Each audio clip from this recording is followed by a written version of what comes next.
Di sebuah desa yang damai, tersembunyi di balik rimbunnya hutan tropis dan aliran sungai yang jernih, hiduplah seorang wanita bernama Citra. Ia adalah permata desa, bukan hanya karena wajahnya yang rupawan dan sorot matanya yang memikat, tetapi juga karena gerak-geriknya yang anggun dan tutur katanya yang halus. Banyak pemuda yang mendamba, banyak wanita yang iri. Namun di balik tabir keelokan itu, tersimpanlah sebuah rahasia kelam.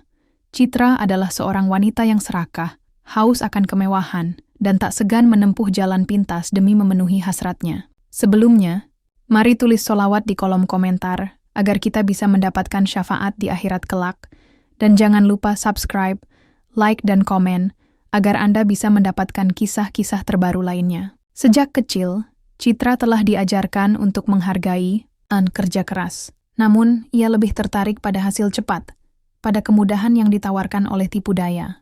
Ia memulai dengan hal-hal kecil, memanipulasi harga dagangan di pasar, menyembunyikan cacat barang jualannya, atau sedikit memutarbalikkan fakta demi mendapatkan keuntungan lebih. Lama-kelamaan, praktik-praktik kecil itu tumbuh menjadi kebiasaan, meresap ke dalam jiwanya seperti racun yang mematikan.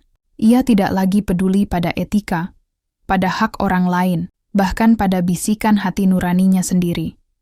Baginya, uang adalah segalanya, kunci untuk membuka gerbang kebahagiaan dan pengakuan yang ia dambakan. Masyarakat desa, yang sebagian besar masih memegang teguh nilai-nilai luhur, awalnya tidak menyadari sisi gelap Citra. Mereka melihatnya sebagai wanita pekerja keras, ulet, dan pandai berdagang. Pujian dan sanjungan mengalir, semakin memupuk keserakahan di dalam diri Citra. Ia merasa berada di atas angin, tak tersentuh oleh hukum karma yang dipercayai para leluhur. Ia bahkan berani menipu janda miskin yang menjual hasil kebunnya, mengambil keuntungan besar dari keringat orang lain. Senyum manisnya selalu menyembunyikan niat busuk. Matanya yang indah tak menunjukkan sedikit pun rasa bersalah. Harta Citra pun menumpuk. Rumahnya yang dulunya sederhana kini menjadi megah. Perabotannya mewah dan perhiasan bergemerlapan di tubuhnya. Namun, kebahagiaan sejati tak kunjung hinggap. Ada kekosongan yang tak bisa diisi oleh tumpukan harta. Malam-malamnya sering dihantui mimpi buruk, bayangan wajah-wajah yang pernah ia tipu muncul di pelupuk matanya. Ia mencoba mengusir pikiran-pikiran itu dengan membeli lebih banyak lagi, menikmati kemewahan yang ia ciptakan sendiri.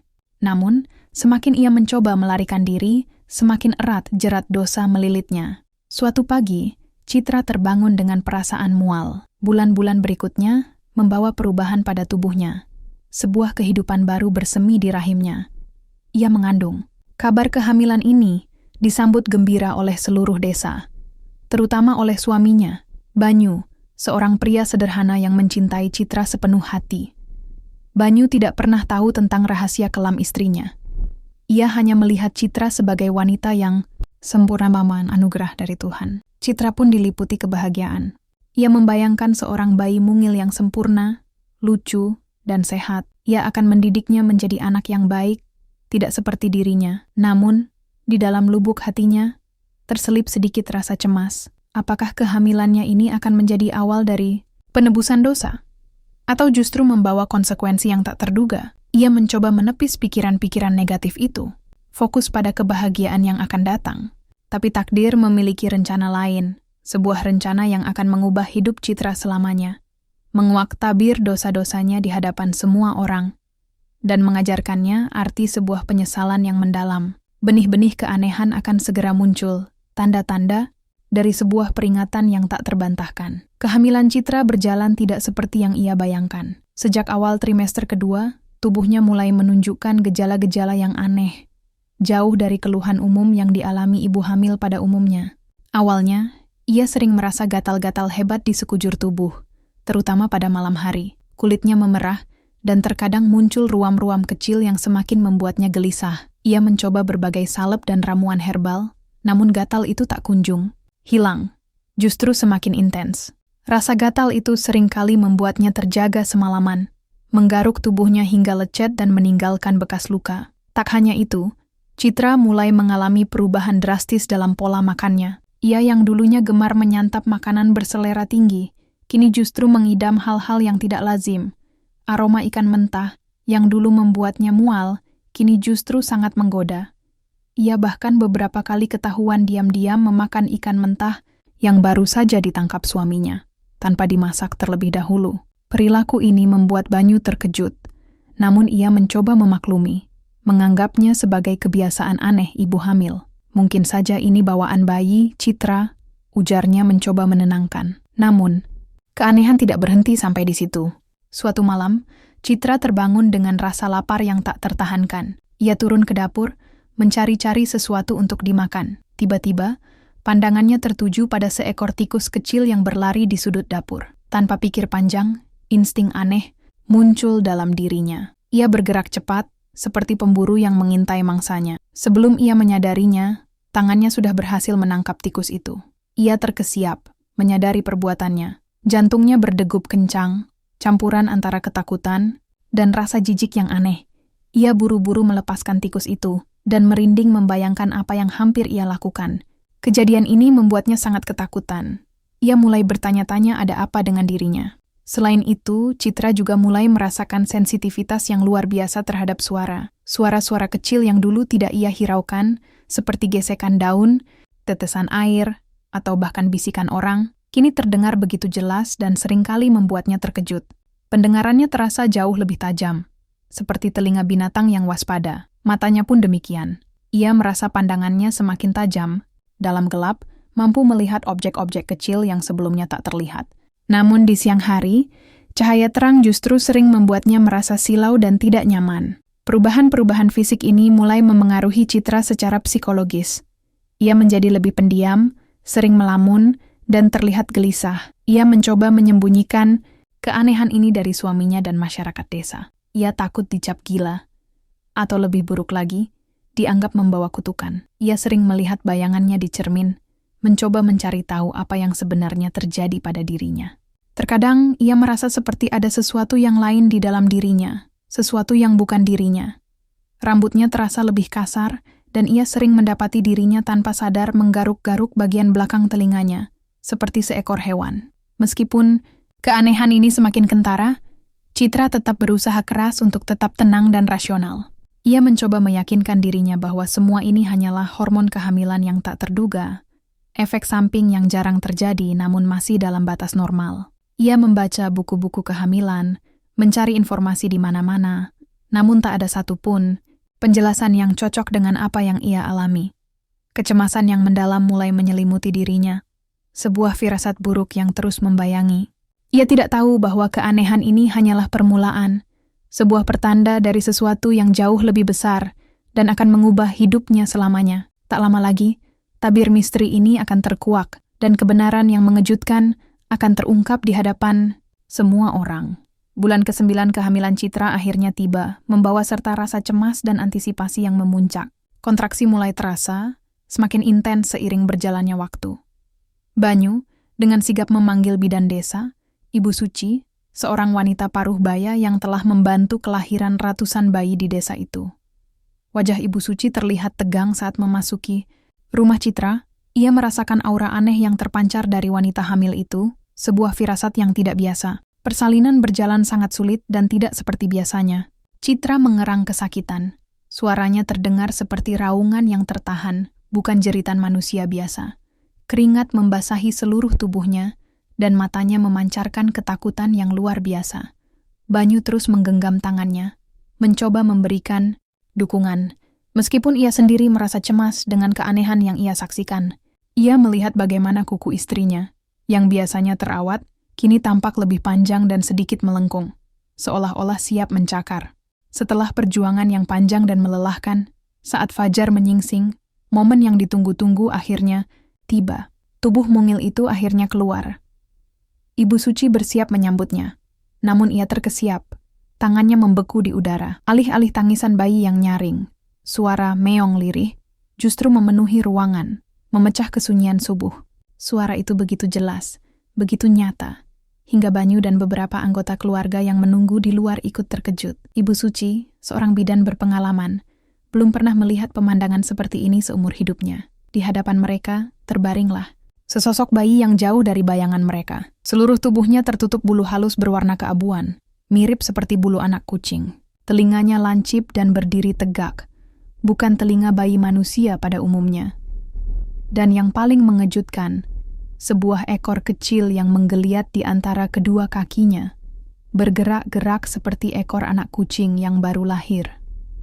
Mata bayi itu memancarkan cahaya kehijauan, menatap sekeliling dengan tatapan polos namun penuh misteri. Ruangan seketika hening. Semua orang terpaku, tak mampu mengeluarkan sepatah kata pun. Citra, yang tadinya mengerang kesakitan, kini terdiam, matanya terbelalak melihat makhluk mungil di hadapannya. Wajahnya pucat pasi, antara tidak percaya dan syok yang teramat sangat. Ini bukan anakku, bisiknya dengan suara gemetar. Air mata mulai mengalir deras di pipinya. Ini tidak mungkin. Ia mencoba menolak kenyataan pahit yang terpampang di depan matanya. Banyu, yang tadinya penuh harap, kini lunglai. Ia melihat bayinya, darah dagingnya sendiri, namun memiliki wujud yang sama sekali berbeda dari manusia. Rasa cinta bercampur aduk dengan kebingungan dan ketakutan. Ia mendekat, berusaha menyentuh bayi itu, namun ragu-ragu.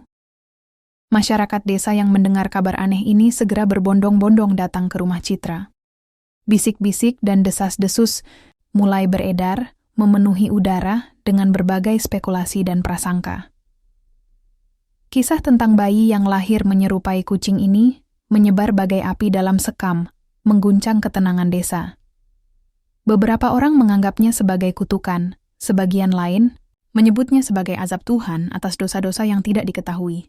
Ada pula yang ketakutan, menganggap bayi itu sebagai makhluk jadi-jadian. Namun, satu hal yang pasti, kelahiran ini telah mengubah segalanya. Tidak ada lagi Citra yang angkuh dan serakah. Yang ada hanyalah seorang ibu yang hancur, menghadapi konsekuensi dari perbuatannya di masa lalu. Kelahiran ini bukan hanya membawa kehidupan baru, melainkan juga membawa sebuah pelajaran pahit yang akan mengubah pandangan seluruh desa tentang karma dan keadilan ilahi. Kelahiran bayi kucing itu bagaikan guntur di siang bolong, mengguncang seluruh sendi kehidupan desa. Suasana yang tadinya tenang dan damai kini berubah menjadi penuh ketegangan, bisik-bisik dan prasangka. Anak-anak kecil dilarang mendekati rumah Citra, para ibu saling berpandangan cemas, dan para pria sibuk membahas fenomena aneh ini di balai desa. Semua orang bertanya-tanya, apa yang sebenarnya terjadi? Bagaimana mungkin seorang bayi manusia lahir dengan ciri-ciri hewan? Desas-desus mulai meruncing, mengaitkan kejadian luar biasa ini dengan perbuatan Citra di masa lalu. Beberapa warga yang pernah menjadi korban penipuannya mulai berani bersuara, menceritakan pengalaman mereka dirugikan oleh Citra. Kisah-kisah tentang manipulasi harga, penipuan timbangan, dan janji-janji palsu mulai tersebar luas, membuka mata masyarakat terhadap sisi gelap Citra yang selama ini tersembunyi di balik senyum manis dan penampilan anggunnya.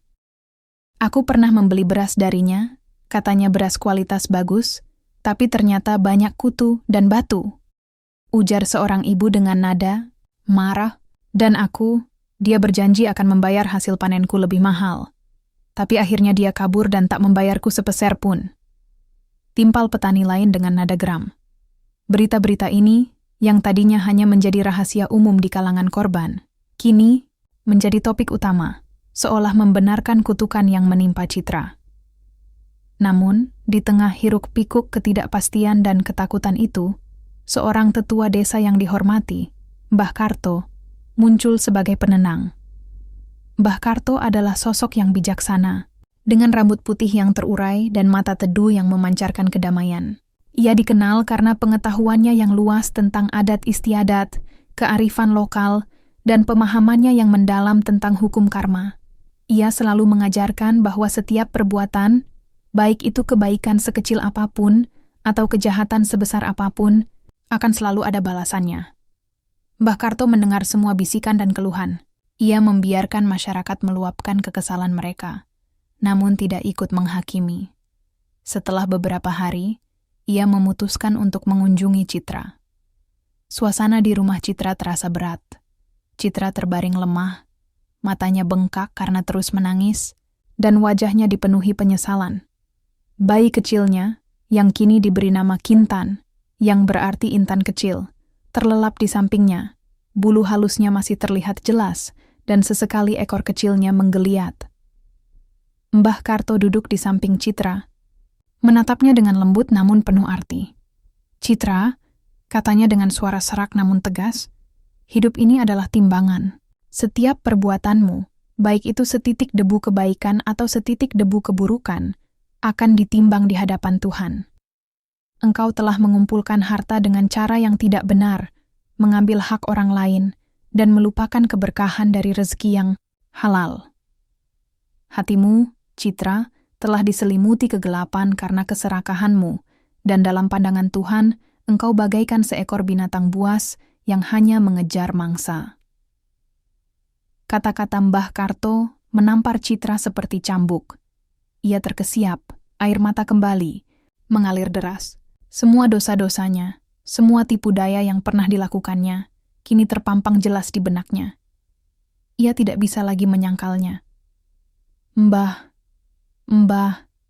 aku salah." Isaknya tertahan. "Aku menyesal, Mbah. Aku sangat menyesal." Mbah Karto menghela napas panjang. "Anakmu ini, Citra," lanjutnya sambil menatap Kintan dengan penuh kasih, "adalah cerminan dari hatimu yang gelap dan sifatmu yang menyerupai binatang dalam hal keserakahan. Ini adalah peringatan, Nak. Sebuah kesempatan dari Tuhan untukmu bertaubat, untuk membersihkan hatimu, dan untuk memulai hidup baru. Jangan kau lihat anak ini sebagai kutukan, melainkan sebagai petunjuk." Perkataan Mbah Karto menyentuh lubuk hati Citra yang paling dalam. Ia memeluk Kintan erat-erat, air matanya membasahi bulu halus bayinya. Untuk pertama kalinya, ia melihat Kintan bukan sebagai makhluk aneh yang harus disembunyikan, melainkan sebagai anugerah, sebagai cermin yang menunjukkan kepadanya betapa jauhnya ia telah menyimpang. Mbah Karto telah membuka matanya, dan kini, jalan untuk penebusan terbentang di hadapannya. Kata-kata Mbah Karto bagaikan percikan api yang menyalakan bara penyesalan di hati Citra. Untuk pertama kalinya dalam hidupnya, ia merasakan beban dosa yang begitu berat, menghimpit jiwanya hingga tak mampu bernapas. Ia memeluk Kintan erat-erat, air matanya tak berhenti mengalir, membasahi bulu halus putrinya. Ia tidak lagi peduli pada tatapan sinis, bisikan tajam, atau gosip miring dari tetangga. Fokusnya kini hanya satu: bertaubat dan menebus semua kesalahannya. Langkah pertama, Citra dalam perjalanan taubatnya adalah mengembalikan semua harta yang didapatnya dengan cara tidak benar. Ini bukanlah hal yang mudah. Ia harus menjual sebagian besar perhiasannya yang berharga, bahkan beberapa perabot mewah di rumahnya, untuk mendapatkan uang tunai. Dengan hati berdebar, ia mendatangi satu persatu orang yang pernah ia rugikan. Ada seorang janda tua yang pernah ia tipu harga tanahnya, seorang petani miskin yang hasil panennya ia beli dengan harga murah, dan pedagang kain yang pernah ia selewengkan keuntungannya. Setiap pertemuan adalah siksaan batin bagi Citra. Ia harus menelan harga dirinya, menghadapi kemarahan dan kekecewaan orang-orang yang pernah ia sakiti. Beberapa di antaranya menatapnya dengan tatapan jijik, sebagian menolak uangnya, dan ada pula yang mencaci maki. Namun Citra tetap tegar. Ia tahu, inilah konsekuensi dari perbuatannya. Ia meminta maaf berkali-kali, menjelaskan penyesalannya yang tulus, dan memohon agar mereka mau menerima pengembalian hartanya. Perlahan, satu persatu dari mereka mulai melunak, melihat ketulusan di mata Citra yang kini dipenuhi air mata penyesalan. "Maafkan aku, Bu. Aku sungguh kilaf. Ini hak Ibu," kata Citra sambil menyodorkan sejumlah uang kepada seorang janda tua yang pernah ia tipu. Janda itu awalnya menolak, namun melihat ketulusan di mata Citra, ia akhirnya menerima dengan berlinang air mata. "Semoga Allah mengampunimu, Nak," ucap janda itu lirih. Kata-kata itu menembus relung hati Citra, memberinya sedikit kelegaan di tengah deraan batinnya. Selain mengembalikan harta, Citra juga mengubah gaya hidupnya secara drastis. Ia tidak lagi membeli barang-barang mewah, mengenakan pakaian sederhana, dan makan seadanya. Ia mulai belajar memasak sendiri, menanam sayuran di pekarangan rumah, dan membantu Banyu di ladang. Ia yang dulunya pemalas, kini menjadi pekerja keras. Wajahnya yang dulu dihiasi polesan riasan tebal, kini bersih alami, memancarkan ketenangan yang belum pernah ada sebelumnya. Ia bahkan mulai aktif di kegiatan sosial desa, membantu sesama, dan mengajarkan anak-anak mengaji di sore hari. Transformasi, Citra tidak berjalan mulus. Ada saja suara sumbang yang meragukan ketulusan taubatnya. Paling juga pencitraan, bisik beberapa tetangga. Lihat saja nanti, pasti kembali ke sifat aslinya. Citra mendengar semua itu, namun ia tidak gentar. Ia tahu, pembuktian bukan dengan kata-kata, melainkan dengan perbuatan. Ia terus menjalani hidupnya dengan penuh kerendahan hati, fokus pada perbaikan diri, dan memohon ampunan Tuhan. Di tengah perjalanan taubatnya, Kintan, sang bayi unik, menjadi sumber kekuatan bagi Citra. Setiap kali ia merasa lemah, ia akan memeluk Kintan, menatap mata kehijauan putrinya, dan mengingat kembali pesan Mbah Karto. Kintan adalah pengingat abadi akan dosa-dosanya, namun juga menjadi simbol harapan akan pengampunan. Citra bertekad, ia akan membesarkan Kintan dengan penuh kasih sayang, mengajarkan nilai-nilai kejujuran dan kebaikan, agar putrinya tidak pernah mengikuti jejak kelam ibunya di masa lalu. Jalan taubat ini memang penuh duri, namun Citra bertekad untuk melaluinya demi dirinya, demi Kintan, dan demi membersihkan jiwanya dari noda-noda dosa. Hari demi hari berlalu, Citra terus menjalani kehidupan barunya dengan penuh ketulusan. Ia semakin mendalamkan ibadahnya, membaca kitab suci, dan menghabiskan lebih banyak waktu untuk merenung. Hatinya yang dulu penuh kegelapan kini mulai diterangi cahaya penyesalan dan keinginan untuk berubah. Hubungannya dengan Banyu, suaminya, juga semakin erat. Banyu, yang awalnya terkejut dan sedih dengan kelahiran Kintan, kini menjadi pilar dukungan utama bagi Citra. Ia melihat ketulusan dalam setiap langkah istrinya, dan cintanya pada Citra semakin bertumbuh. Keajaiban perlahan mulai menampakkan diri. Perubahan pertama terlihat pada fisik Kintan. Bulu halus yang menutupi seluruh tubuh Kintan mulai menipis, rontok sedikit demi sedikit, meninggalkan kulit yang normal dan sehat. Prosesnya memang lambat, namun pasti. Setiap kali melihat bulu Kintan berkurang, hati Citra dipenuhi rasa syukur yang tak terhingga. Ia merasa Tuhan sedang menunjukkan kemurahan hatinya, menerima taubatnya. Kemudian, telinga lancip Kintan juga mulai berubah. Perlahan-lahan, bentuknya menjadi lebih bulat, menyerupai telinga bayi manusia pada umumnya. Dan yang paling melegakan, ekor kecil yang selalu menggeliat itu mulai menyusut, dan akhirnya menghilang sepenuhnya. Seolah-olah setiap kali Citra melakukan kebaikan, setiap kali ia mengembalikan hak orang lain, setiap kali ia bersujud memohon ampunan, tubuh Kintan berangsur-angsur kembali menjadi normal. Meskipun ada sisa-sisa keunikan yang tersisa, seperti sorot mata Kintan yang kadang-kadang memancarkan cahaya kehijauan yang khas, atau refleksnya yang sangat gesit, secara keseluruhan Kintan tumbuh menjadi anak yang sehat dan cerdas. Ia adalah bayi yang ceria, sering tertawa, dan tangannya selalu aktif meraih benda-benda di sekitarnya. Tangisannya pun kini adalah tangisan bayi manusia, bukan lagi meongan lirih. Masyarakat desa yang tadinya skeptis, kini mulai menyaksikan perubahan ini dengan mata kepala sendiri. Mereka melihat bagaimana Citra yang dulunya sombong dan serakah, kini menjadi wanita yang rendah hati dan penuh kasih. Mereka melihat bagaimana Kintan, yang mereka sebut sebagai bayi kucing, perlahan-lahan berubah menjadi bayi manusia yang normal. Bisik-bisik kebencian berganti menjadi decak kagum, dan prasangka berubah menjadi simpati. Kisah Kintan dan perubahan Citra menjadi buah bibir di seluruh desa. Tidak ada lagi yang menatap Citra dengan tatapan menghakimi.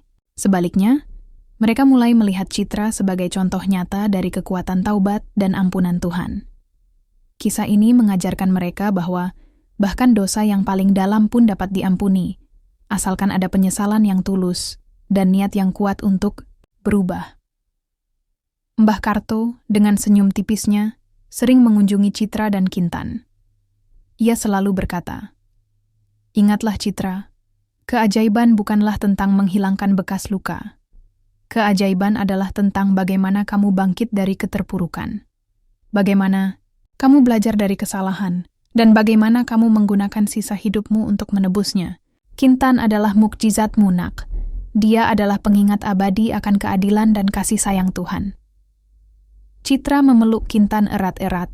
Setiap inci tubuh Kintan yang kini normal adalah bukti nyata kasih sayang Tuhan. Ia bersyukur atas kesempatan kedua ini. Ia tidak akan pernah melupakan pelajaran pahit yang telah ia alami, dan ia berjanji akan menjalani sisa hidupnya dengan penuh integritas, kebaikan, dan rasa syukur.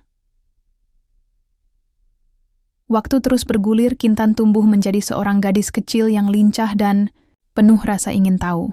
Meskipun ada sedikit keunikan yang masih melekat pada dirinya, seperti matanya yang kadang-kadang memancarkan kilau kehijauan saat ia tertawa atau berlari, Kintan sama seperti anak-anak lainnya di desa. Ia bermain di lumpur, memanjat pohon, dan belajar mengaji bersama teman-temannya.